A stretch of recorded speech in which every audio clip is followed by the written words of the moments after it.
speaker is Christopher Hitchens. He's arguing against the motion. Christopher Hitchens is British by origin, but he has spent most of his working life in the United States. He is a writer, journalist, and commentator, particularly well known for his trenchant and views and very original thinking. He works on Vanity Fair magazine, where he memorably wrote a less than complimentary profile, I would have to say, Christopher, of the late Mother Teresa. So, Christopher Hitchens, let us hear what you have to say. Your time starts now. Please make your way to the podium.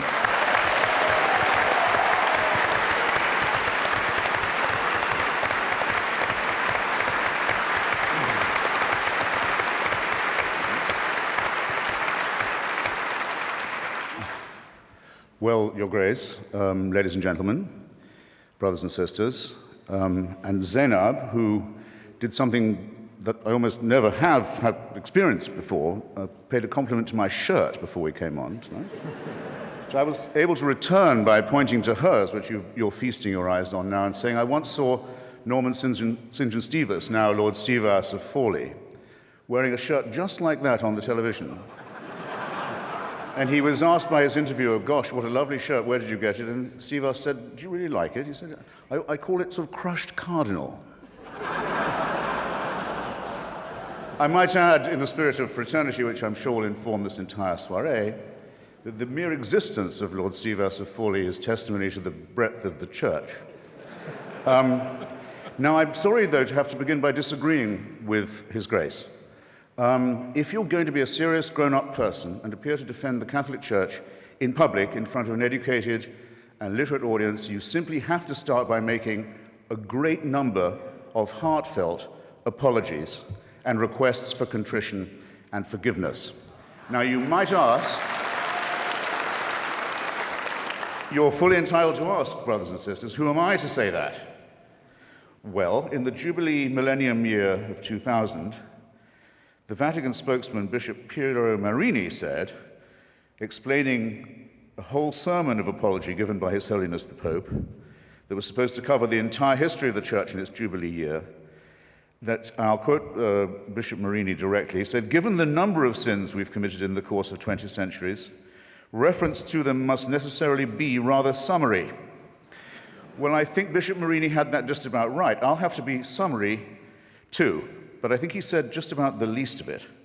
His Holiness on that occasion, it was March the 12th, 2000, if you wish to look it up, begged forgiveness for, among some other things, the Crusades, the Inquisition, the persecution of the Jewish people, injustice towards women, that's half the human race right there, and the forced conversion of indigenous peoples, especially in South America. And that followed a whole series of preceding apologies, or apologies, I would say, of a kind, made by the late Pope John Paul, who, it troubles me not at all to say, was a very impressive and serious human being.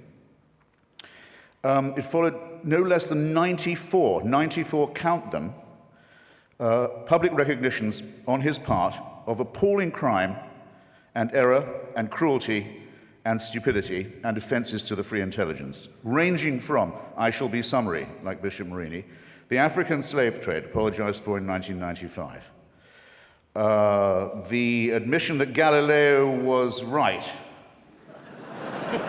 about the relationship between the sun and the earth and other orbs, which came in 1992, one might add, no, I won't say, it's too easy to say better late than never, here, I said it.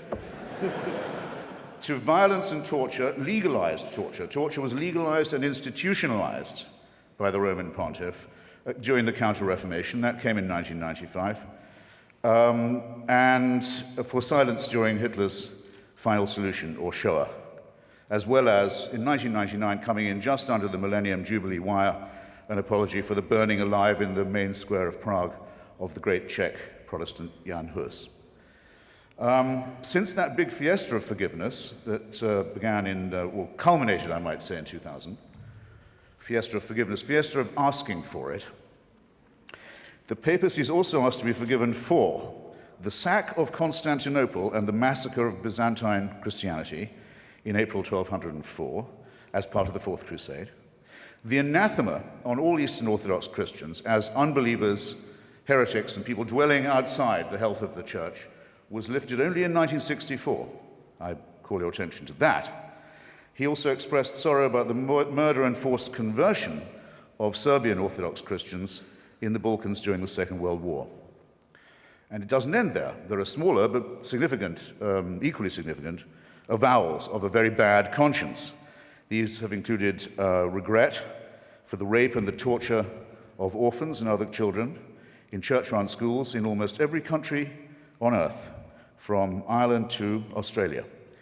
And I'm pleased to see that due reconsideration is now being given, and may in fact have been given, to the hellish, I choose the word carefully, doctrine of limbo, St. Augustine's cruel and stupid disposal problem solution to a non-existent problem, that is to say, the destination of the souls of unbaptized children.